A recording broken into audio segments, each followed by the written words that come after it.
sa 43rd Box Office Entertainment Awards. Nagningning ang pinaka-the best. Maraming salamat sa Diyos. Thank you very much. Maraming salamat po. Maraming salamat. Umangat ang mga pinakamahusay sa telebisyon. Salamat po binigay po nila yung award na ito sa akin. Thank you very much po. May Home Network. Maraming salamat po. Maraming salamat. Napansin ang pinakamagaling sa pelikula. Maraming salamat din po. Thank you very much. Mahal ko po kayo. Patunay na talaga na dreams do come true. Maraming salamat. The best ang tagumpay dahil kayo po ang aming inspirasyon. Maya-maya sa tanghalian, todo bantay pa rin ang housemates sa mga alaga. Takaw mo. Kaya taba mo eh. Oo, ang takaw. Mainit? Go, baby! Ay, mayroon. Is it hot? Is it hot? I don't like it. Why?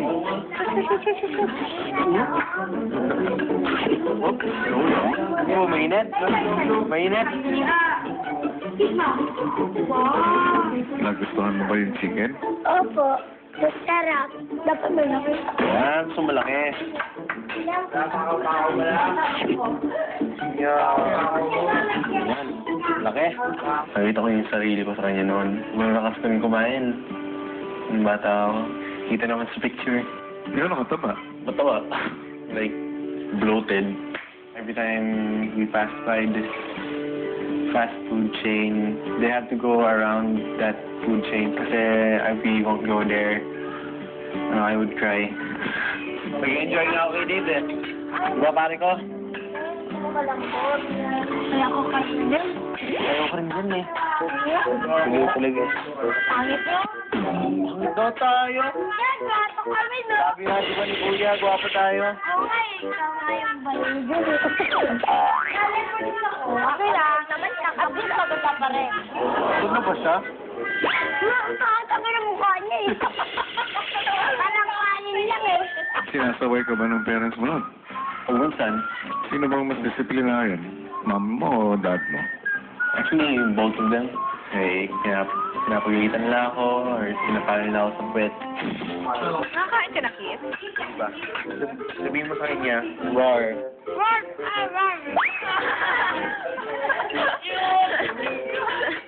Diba, Dave?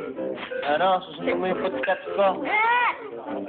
Pakinig kasi yan! Bawal. Pero kung ano, kung yung babae, kung si ate mo Mercer, dapat seryosoin mo. Diba? Kit! Akalain mo, nakahirit ka pa kay Myrtle kahit may inalagaan ka!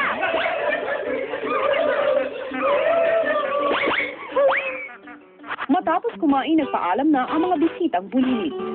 Dapat tayo, Dave! Ano ba?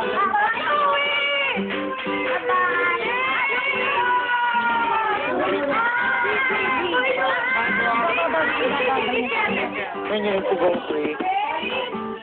See you tomorrow, okay? Yeah. Come on, let's go, let's go. Aubrey, My book. Books? I can't breathe. Let's go. Let's go. We're gonna get your books tomorrow, okay? We're gonna look for it. Nag-enjoy ba kayo ngayong araw na to? Gusto niyo bang bumalik dito bukas? At maglaro ulit kasama ng mga housemates? Sa pamamaalam ng mga bisita, binigay na ni Kuya ang weekly task ng housemates. Para sa inyong weekly task, kinakailangan ninyo gumawa ng isang masaya, makulit at educational play para sa mga bata. Kinakailangan gumawa ng isang 5 to 8 minute educational play ang mga housemates kung saan gaganap ang housemate kasama ang mga bata bilang mga prutas, gulay at hayop na nasa bukid. Ito ay dapat na naglalaman ng song and dance number ng kids.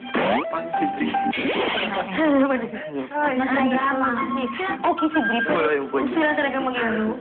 Guys, focus tayo. Bata. Wait lang. Anong hayop muna natin? Bear.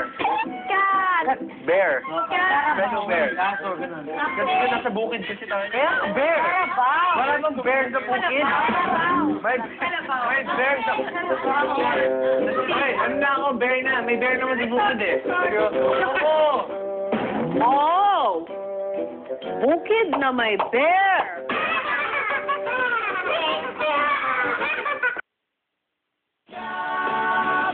Does your child have what it takes